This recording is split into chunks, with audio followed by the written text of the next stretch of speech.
Hey, shalom, shalom, shalom, shalom, everyone. Under the copyright statute of 1976, codified in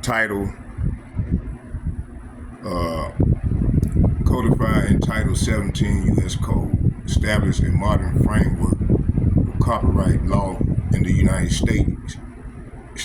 Section, hold on, y'all, bear with me, man. Fair use under Section 107 of the Copyright Act specifically address fair use, allowing for certain limits use of copyright materials without permission for a purpose like criticism, comments, news, reporting, teaching, scholarship, or research. This provision is not a simple yes or no rule, but a case-by-case determination based on the four key factors. Okay, let it go right there. Copyright. Hold on, y'all. Bear with me. Let it go right there. There we go right there.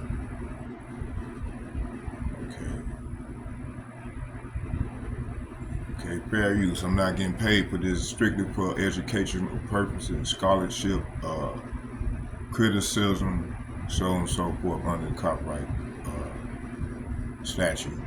Okay.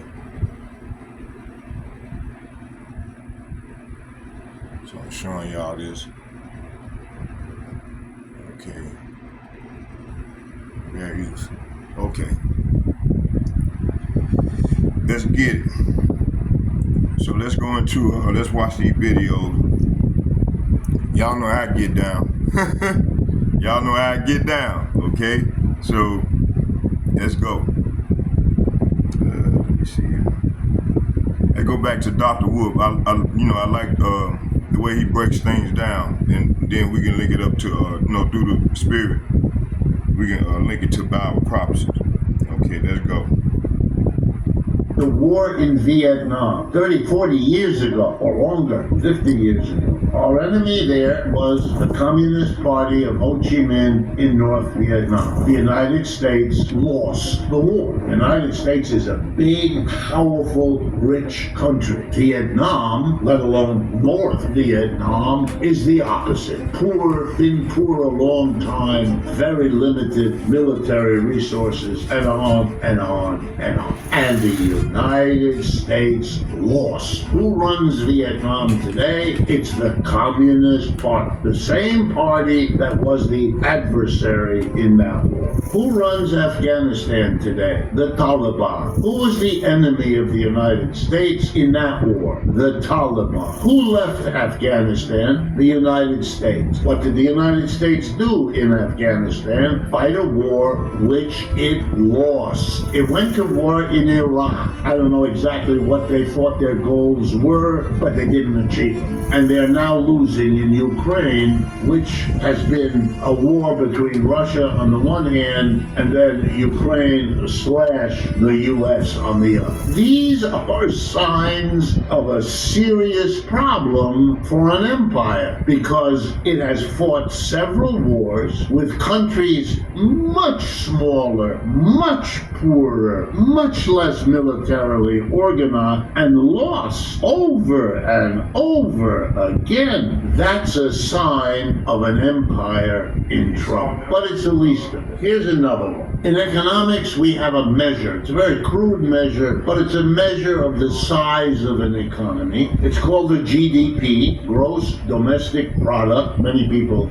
know about it, and we measure it for all countries in the world. Each year we have a number that tells us what is the rough size. It's just adding up the total output of goods and services in one calendar year in a country. The GDP of the United States and its major ally, known as the G7, that's the United States, Japan, Canada, Britain, France, Germany, and Italy. If you add those all up, it's 7 countries, and they have together about 28% 10% of the global GDP, the total output of goods and services of all countries on this planet. Now, for most of the last 75 years, this was the center of the global economy. The G7 accounted for a wildly disproportionate amount, and they still do, although not what they once did, of exports, imports, capital movements, foreign investment, whatever, all of it. And the US dollar.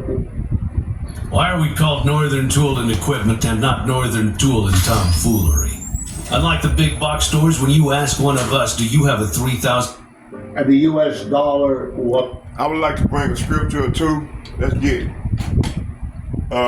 So this man is always in somebody else's country trying to dictate, what law, international law.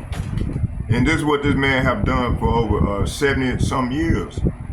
After World War II, I don't know, let me see, I had to go back and do the math. Saying after when they formed this beach system, and they've been through the UN and their allies, they've been raiding other countries and keep keeping havoc throughout the earth, reaping havoc. That's what I wanted to say. So let's go here to Habakkuk chapter 2 verse 5. And it reads, yea, also because he transgressed by wine, he is a proud man, neither keepeth at home, who enlargeth his desire as hell, and is as death and cannot be satisfied, but gathereth unto him all nations, and keepeth unto him all people. So this is saying Esau, the so-called white man, today is described as someone who neither keepeth at home, meaning he's always on the move, invading lands. His greed is compared to hell and death, never satisfied with what he has, always conquering and collecting nations and people under his control. Colonialism, NATO, UN, etc. Obadiah chapter 1. Let's get that. Hold on. Let's go to Obadiah chapter 1.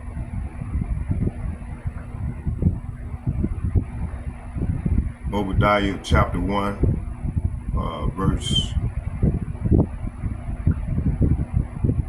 6 and 7. Let's get that. It said, how are the things of Esau searched out? That's right. So the Lord right now is searching this devil out, exposing this devil at all angles, all levels. Okay, and how he's doing that is through his prophets, his servants, the prophets. Okay, it said, how are the things of Esau searched out? How are his hidden things sought up?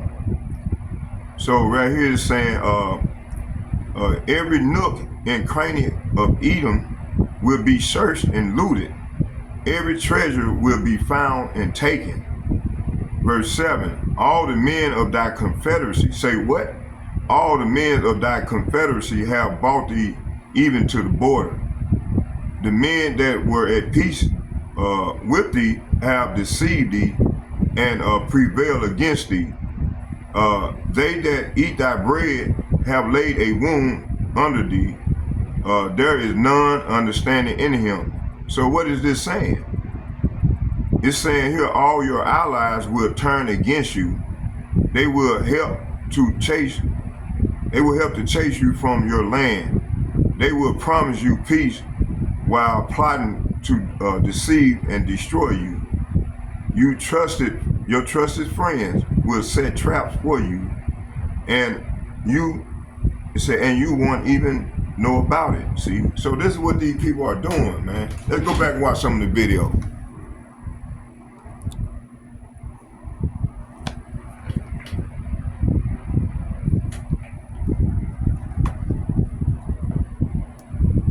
Oh, let's go back. Let me see here.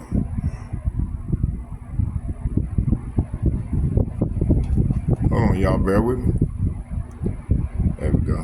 and the US dollar was the currency that they presided over. Okay, right now, I did the same calculation for the People's Republic of China, and I asked, what is the GDP there, and what is the GDP of the alliance that they've built, called the BRICS? Brazil, Russia, India, China, South Africa, plus another 10 or 15 countries that have joined the BRICS since the original 5. Okay, what is it today? If the G7 is 28% of global GDP, what is China and the BRICS? Answer, 35% of global GDP. In other words, and for the first time since the Second World War, we have a new world economy in which there are two big economic power blocks. Not one, two. The one that used to be dominant is now number 2, not even close to number 1. 28 and 35 are far apart, and the gap is growing. That is, every year, including right now, including 2024, the rate of growth of the China BRICS is significantly higher,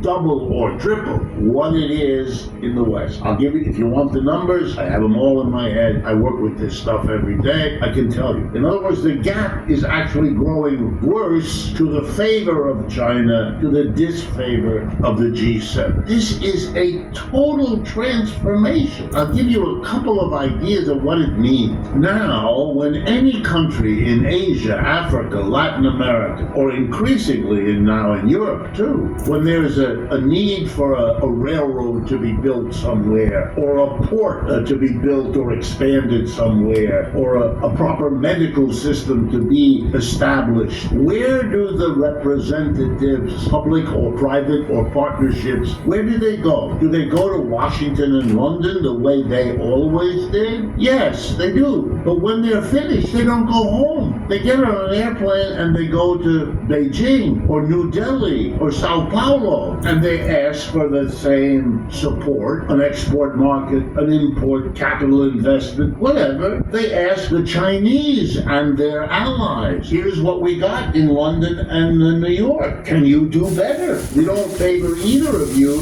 but we have to do this at the best terms we can get. And the Chinese are now richer and they give them better terms. That's why if you look at the railroads being built in Africa, they're mostly being built by Chinese. If you look at the big ports emerging in Latin America, they're all Chinese. At Wells Fargo, we get it. Alice started her business because she loves facades. Atriums, green roofs, mezzanines. She's into all of it. What she's not really into is the banking. Luckily, Wells Fargo offers business checking, payments, and lending all in one place. So you can get back to doing the things you love. You're good at business, we're good at business banking. Wells Fargo.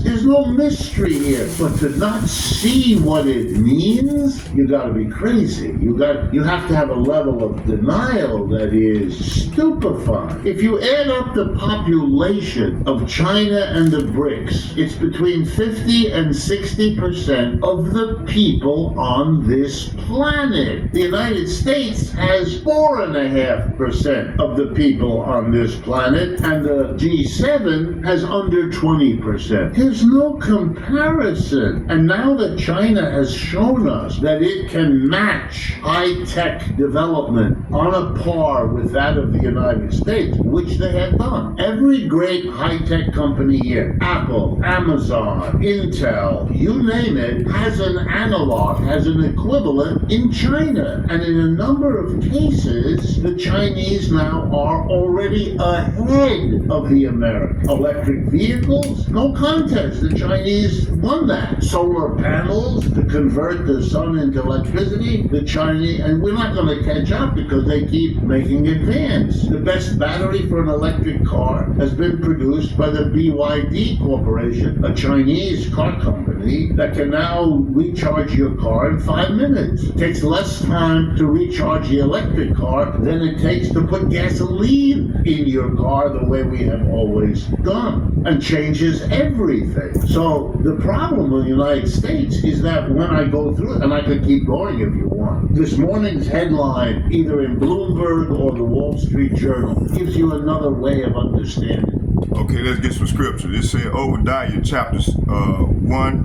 verse, let's get that. Obadiah chapter 1 verse 6 and 7. It said, how are the things of Esau searched out? And how are the hidden things sought up? So this is saying every nook and every cranny of Edom will be searched and looted. Every treasure will be found and taken. All the men of thy confederacy have brought thee even to the border. The men that were at peace with thee have deceived thee and prevailed against thee. They that eat thy bread have laid a wound unto Sloppy, laid a wound under thee. There is none understanding in him. So this is saying here, all your allies will turn against you. They will help to chase you from your land. They will promise you peace while plotting to deceive and destroy you. Your trusted friends will set traps for you, and you won't even know about it. See, that's what's going on right now, you see. But see, America is isolating itself. So it said this showed that Esau is found out and exposed. His alliances and invasion led to betrayal and judgment. This was coming. His constant interference in other nations leads to the border, meaning his overreach eventually brings his own downfall. So this is what's going to go down. Let's get Micah chapter 2.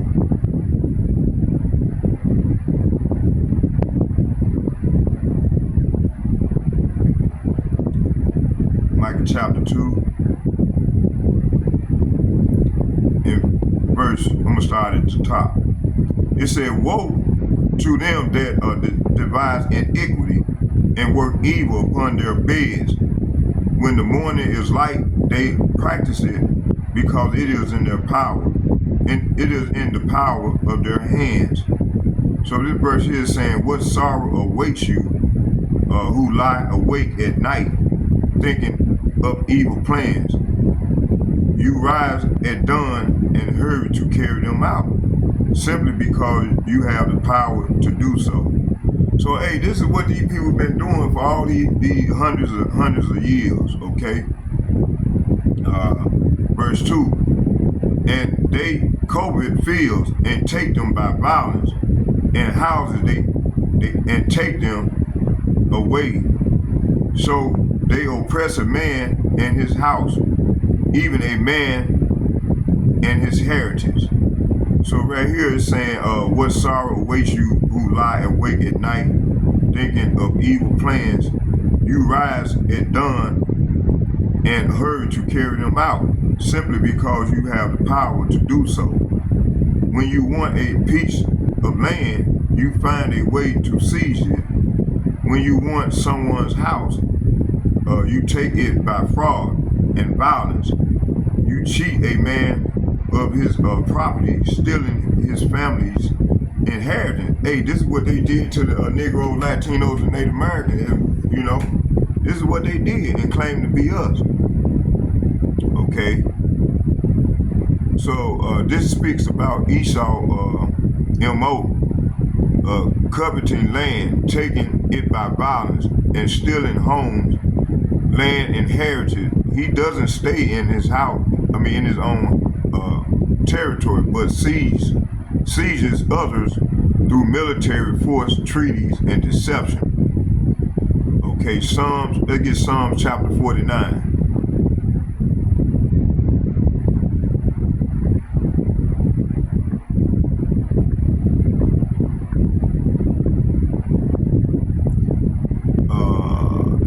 Let's start at 10. It said, for he sealed that wise men die.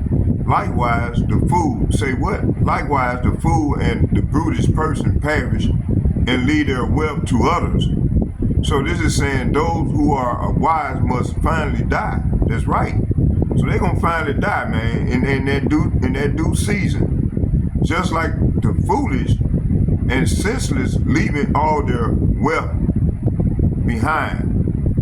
Their inward, say what? Their inward thoughts is that their houses shall continue forever, and their dwelling place to all generations. They call their lands after their own name. See, hey, this is what they did to us, man. You see, okay.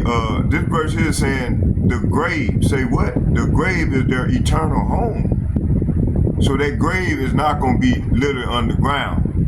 They're gonna go to Sheol. Sheol mean it's a living condition. Like we right now is in Sheol. So they're gonna be at the bottom, and they're gonna go head on into slavery. This is what this is describing. All these nations gonna go into slavery under the Negroes, Latinos, and Native Americans. You know, the Lord's elect. Okay? For 1,000 years, man, they are gonna do some hardcore slavery. But all the other nations, they're gonna be restored. But Esau, Edom, they are gonna perish, man. And the Lord gonna exterminate them off the face of the earth. You see, it said the grave. Let me go back. Oh yeah, it said the grave is their eternal home, where they will stay forever. They may name their estates after themselves. Hey, this is what these devils have done, man. Okay. Let me see here. So this is saying that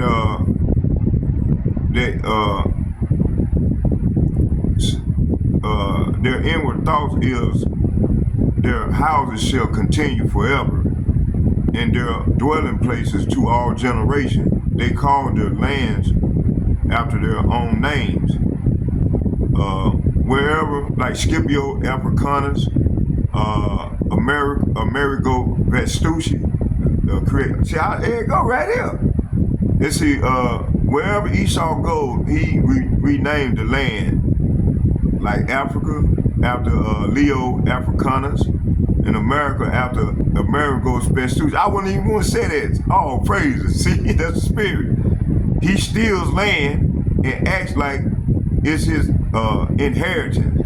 And did they not do that? The small hatter that's claiming to be us, forever refusing to go back home. See? Okay. Okay, today, if G7 is 28% global GDP, what is China? And the Brits answer 35% of global GDP. In other words, well, for the first time since the Second World War, we have a new world economy. Yes, give me a, okay, let's go here. It says here, hold on, y'all. Let's watch some more video. Let's get some more of the video. Then I'll go into this. Okay, let's keep going, y'all. Lord is bringing the devil down, boy. Lord putting the squeeze on Babylon.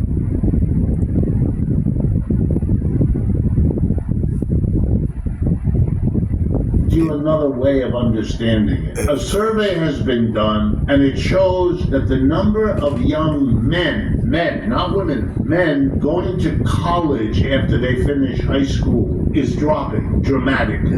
Why? It's too expensive. The atmosphere in the country is that it's not important. Universities are not important. Okay, this is as if when I read that, I'm watching slow motion self-destruction. This is capitalism, U.S. capitalism, self-destruction. I teach, because I still teach in American universities, I teach, like all my colleagues, left wing, right wing, we all teach that the future of the world economy is going to favor people with a lot of education, who have technological skills, computer skills. The more menial tasks are going to be done by artificial intelligence and blah, robots and all. What are we doing? The Chinese keep adding to colleges and universities. We are closing them in the United States. This is crazy. More and more American students are going to Europe because they can get a college degree without paying and going into deep debt, which is what you have to do now here. This is not industrial policy. This is the opposite of industrial policy. We are undermining. And by the way, by not having young men go to college, you know what that does to the decision making of employers around the world? Move your production here? No. You won't have the pool of educated labor you need. You're not going to come here. It's just you're watching desperate activity, trying to hold on and finding it more and more difficult. And the last thing that might interest your audience, as more and more Americans are falling out of the global economy because the United States is not anymore a balanced economy, what we have in this country is we have the financial center, that's New York, and the high-tech center, that's in California and Massachusetts. Those are successful money-making machines. But you know what that means for the rest of the country? That they are back, they are junior partners of New York, Massachusetts, and California. And they have little enclaves, but the mass of people in the cities, in the suburbs, and in the rural areas are in more and more difficulty. And so what they did in recent years was move sharply to the right politically, as you see in Europe too. That's why we have Trump. That's why you have, for example, the American government has designated China. Dad, don't forget about my new cleats. Sweetie, I can't make it to Dick's this week. Have you heard of Dix.com? Have I heard of Dix.com? Have I heard of Dix.com? The American government has... Okay, let's go and get some scriptures. Okay, man, this place is falling, man. It's falling, it can't get back up. Okay, let's go right here into this G. Let me see here.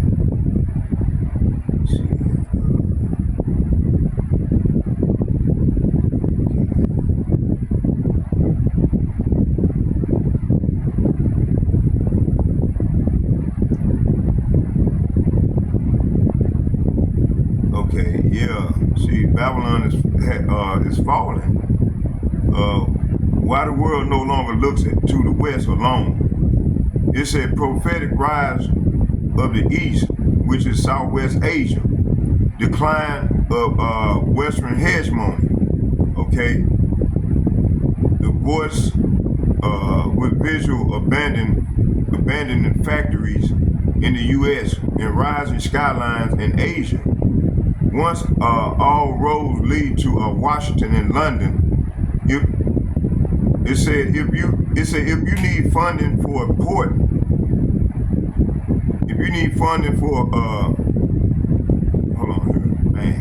Hold on, bear with me, y'all. It said abandoning American infrastructure, rising skyline in Asia. Is this not happening? Man, look at all the roads tore up and shit. Man, this place is falling fast. It said once all roads lead to Washington and London, if you need funding for a port, a railway, or a hospital, that's where you went to. Okay, now those roads leads to the east. This is not just geopolitical or geopolitics. This is prophecies in motion. Let's go to Revelation chapter 18, verse 2.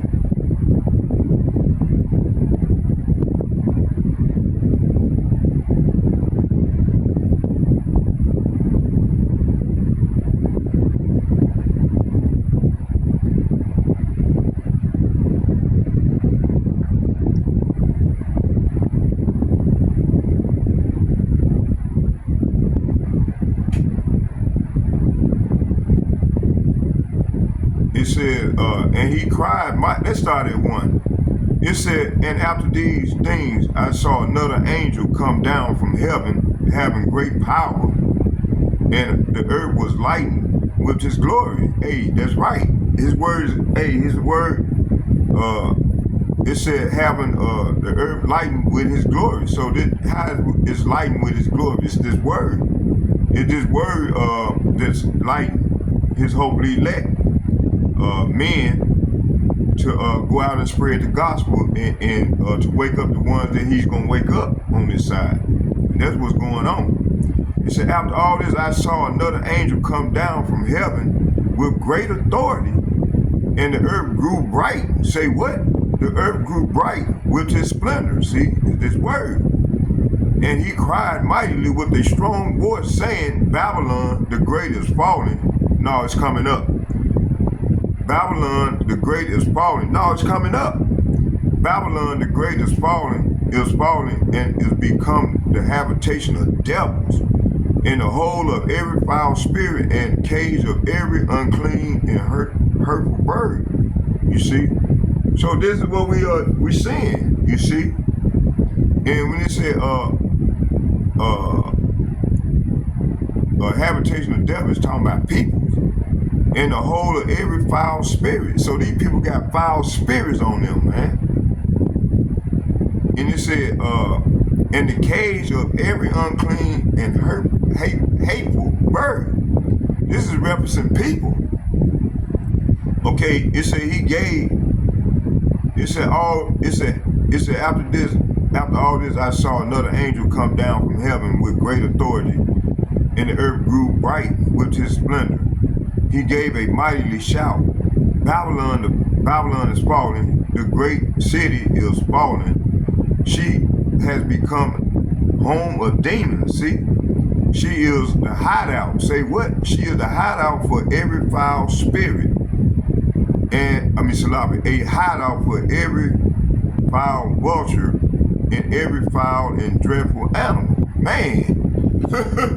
So this is what we seeing in the people. You know, they becoming foul spirits and demons. Okay? That's why we encourage people, man, to start praying and get involved in the ministry, man. If you don't, you open yourself. If you're not dwelling in the Lord's court, you setting yourself up for the Lord to get at you and put these demon-like spirits on you. Matter of fact, before we come back to this, let's go here for a minute.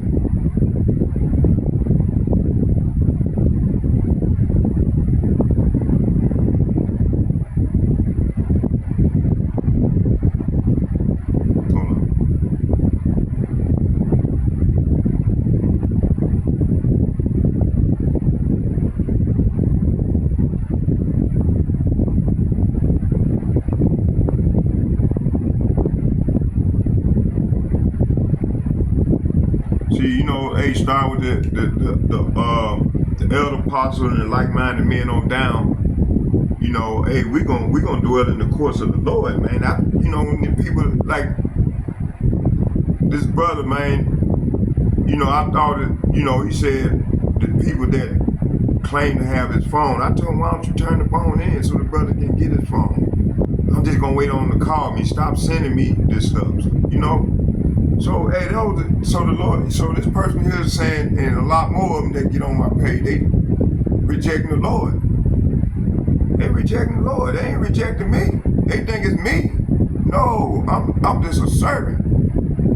Y'all rejecting the Lord, man. So, hey, starting with the people that got ears to hear and eyes to see, you know, they're gonna take heed to the grace that the Lord is bestowing upon them through the prophets.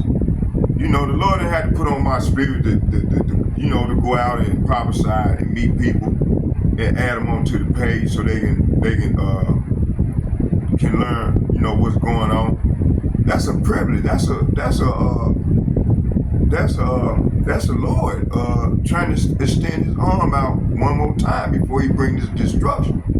But 2/3 of our people don't want to receive this understanding.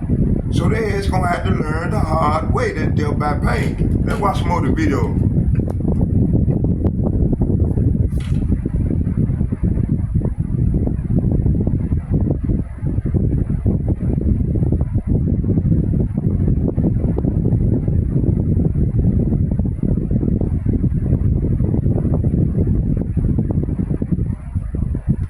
American government has designated China as its big problem for almost 20 years now. That began under Obama, if not sooner, if not even earlier than that. It's not working. It's just perfect. It's another example. The Chinese keep growing. Look, according to the IMF, in 2024, the year that was just completed, the fastest growing country among the G7 was the United States, which grew the GDP 2.8%. All the rest of the G7 grew slower, less than that, and Germany went into a recession. And Germany used to be the engine of Europe and all of that. The Wirtschaftswunder of the last 75 years. Well, what did the IMF say China's growth was in 2024? 5%. What was India's growth? 7%. Okay, this is 2 and 3 times what the best of the West could do, the United States. And so you're not defeating the Chinese, you're losing. You're losing. And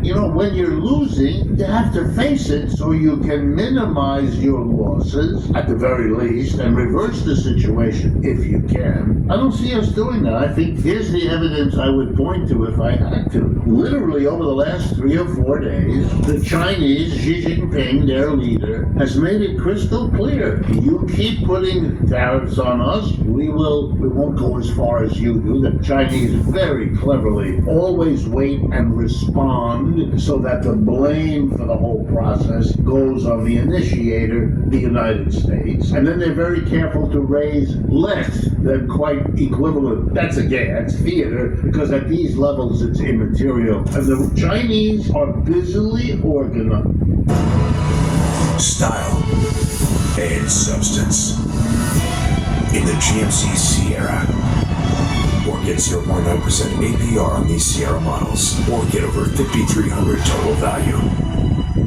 Hey Twin Cities, are you dreaming of a stunning kitchen or bathroom remodel, but worried about the chaos, skyrocketing costs, or ending up with a space that doesn't feel like you?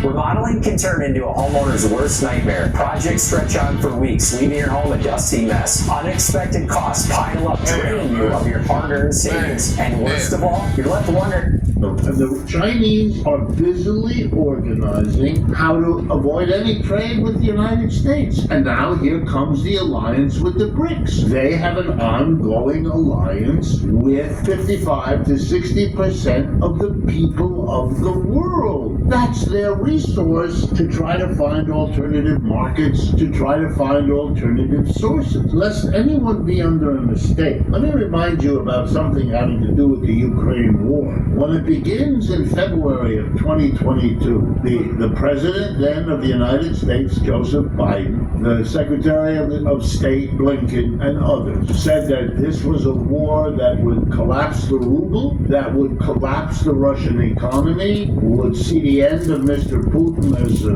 leader, and maybe even break Russia up into smaller countries.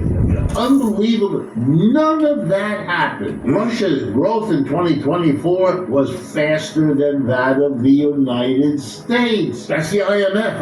Not my numbers, their numbers. Okay, so what exactly is it that's going on here? Well, the Russians turned to the BRICS. When Europe says we're not, when they blow up the Nord Stream pipeline there near Europe, there in the North Sea, and the Russians can no longer sell oil or gas en masse to the Germans and the rest of Europe, they went to the BRICS and they sold their oil and gas to India and China. I mean, I'm making it simpler than it is, but that's the basic story. They solved their problem. They made the sanctions fail. Russia is the most sanctioned country in the world. The United States has hit them with sanctions. Europe has hit them with sanctions that don't work. They don't work. They are a failure. You have to at least admit it, which they don't, because they keep talking about more sanctions. So they have to understand it doesn't work, and they have to ask why not. And the answer is the BRICS. Well, then if you have tariffs against China, of course what the Chinese are going to do is look at exactly what saved the Russians. And indeed, one of the things the Chinese are doing is making loans to Russia to enable Russia to buy what the Chinese can't sell in the United States. It is so, if you pardon me, obvious that the really interesting question isn't about the strategy, but the blindness of the West, of the United States, and even more of the French and the British and the German. Are you seriously, your reaction to this, and I don't mean to blame you, obviously, or for that matter,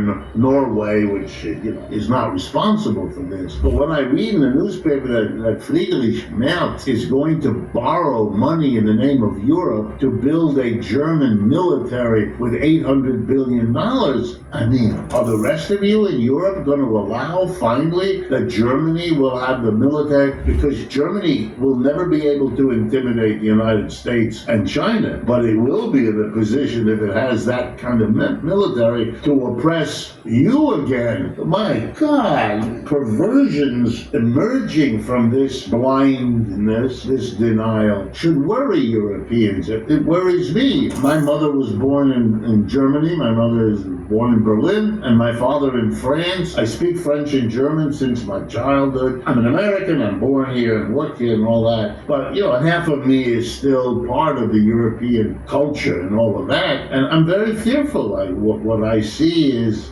very depressing in terms of their desperation. The contradictions of Mr. Trump are the greatest I've ever seen. Mm-hmm. And the reason is simple.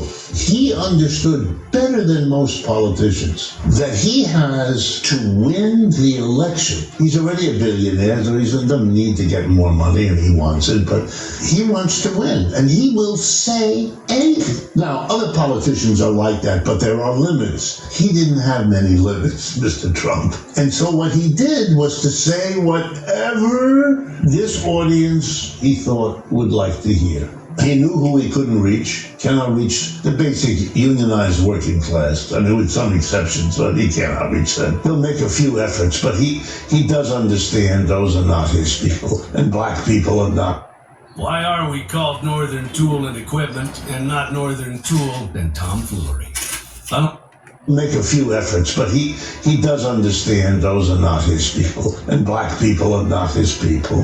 Hispanic people, he's trying, that he may there, but that's because of religion. That's through the Catholic and Protestant fundamental, because the Latino community is more susceptible to that. But basically, he's caught in a contradiction, and he doesn't know what to do, and these contradictions are now going to come very quickly. I'll give you a couple more examples. He wants to have tariffs, but tariffs is already a contradiction because the entire history of the Republican Party has been the anti-tax party. Every election, we won't tax you, we won't raise it, we'll lower the taxes. It's endless. Well, a tariff, for those who may not be clear, is a tax. A tariff is simply the name of a particular tax imposed when an object produced outside the United States comes in to the United States. When it crosses the border, it is required to pay to the U.S. government a tax, which is called a tariff. Another word for it is an import duty. So when Mr. Trump, in both of his elections, said, I'm going to hit the Chinese with a tariff, it shows that he doesn't understand economics, not even on the most simple level. He actually thought, because he kept saying it, that the tariff would be paid by China, but it isn't. It's paid by an American importer. And what the American importer is almost always likely to do is to raise the final price of the object in order to recover at least part of the duty paid to Uncle Sam. So it's a tax. And because it is so big, and because it is against Mr. Trump, Mexico and Canada, the two major trading partners of the United States, and China. Let's get some scriptures. Okay, the Dr. Wood mentioned about America, saying that the leadership is blinded. These leaders, these elite leaders have been blinded. The Lord done really blinded these people, man. And on down. He done blinded them. Watch this. America is destroying itself. Blind leaders of the blind. Wow. Blinded leadership and the rise of delusion. Dr. Woods pointed American leaders, especially elite elites like Donald Trump and his circle operate under the illusion that America is still the unchallenged global hegemony. They ignore the economic, political, and social collapse around them while clinging to outdated empire thinking. Okay, the blindness is spiritual. The Most High has given the rulers of America over to the strong delusion, even the people under them. They believe their own lies and cannot see the judgment that is at the door. Man, let's get some scripture. Let's go into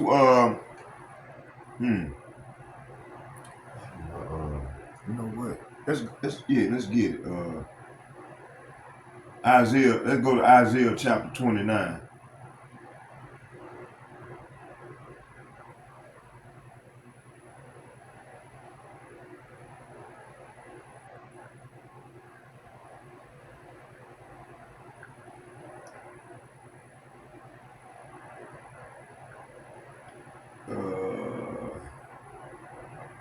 Let's start at 9. It says, "Stay yourself." Say what? Stay yourself and wonder. Cry ye out and cry. They are drunken. Say what? They are drunken. Say what? The American people are drunken, but not with wine. They stagger, but not with a strong drink. So this is saying that, are you amazed and incredulous? Don't you believe it? Then go ahead and be blinded. You are stupid. Say what? You are stupid. So the Lord is saying you and these people, starting with 2/3 of our people that join unto you, talking about the devil, are stupid, but not with wine. You stagger, but not with liquor. You stagger not from liquor. Verse 10 being the point. For Yahweh, say what? For Yahweh by Hashem Yahushua has poured out upon you the spirit of deep sleep and has closed your eyes. The prophet, say what? The prophet and your rulers, the seers have he covered. See? So the Lord saying here, for Yahweh by Hashem Yahushua has poured out on you a spirit of deep sleep. He has closed the eyes of your prophet and your visionaries. See? Man. Hey, so this is what's going on here in the daughter of Babylon, man. You see? Okay, let's go here. It said, the rulers both in government and media are blinded along with the people. They cannot see their fall because Yahweh by Hashem Yahushua has shut their eyes. Let's get 2 Thessalonians.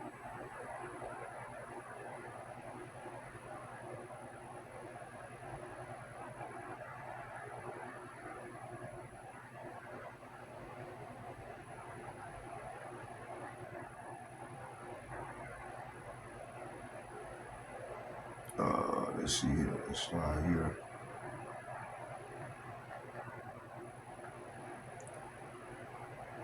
I'm gonna start at 10. I'm gonna read to 12. It said, and with all deceivableness and unrighteousness in them that perish. See, 2/3 of our people is perishing right now. Even the heathen, well, they gonna perish. They are the perdition, the sons of perdition, man. And more so, Esau, Edom. They are the number one on the Lord's hit list. They're gonna go into destruction.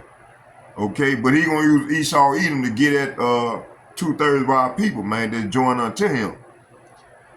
It said, and with all deceivableness and unrighteousness in them that perish. See, that's who it's talking about, the Israelites. You know, the 2/3 that's gonna perish on this side. Because, say what? Because they receive not the love of the truth. See, we coming with this truth, man, starting with the elder apostles and the like-minded men on down. And myself, we come with this the truth, the 100% truth. But these people refuse to adhere to the Lord's word, which is coming through the servants, the prophets. So they is gonna have to learn the hard way. That's death by pain. It said, and with all deceitfulness and unrighteousness in them that perish, because they because it said unrighteousness in them that perish, because they receive not the love of the truth, but they might be saved. And for this cause, say what? And for this cause, Yahweh Ba'Shem Yahushua shall send them strong delusion that they should believe a lie. So this is what's going on. They want to hear that smooth shit. So they gonna have to learn the hard way. You see? That they might be damned who believe not the truth, but had pleasure in unrighteousness. See, so this is what's going on. Our people, they love, to have pleasure in unrighteousness, man. The Lord is at the door, man. And extending out his hand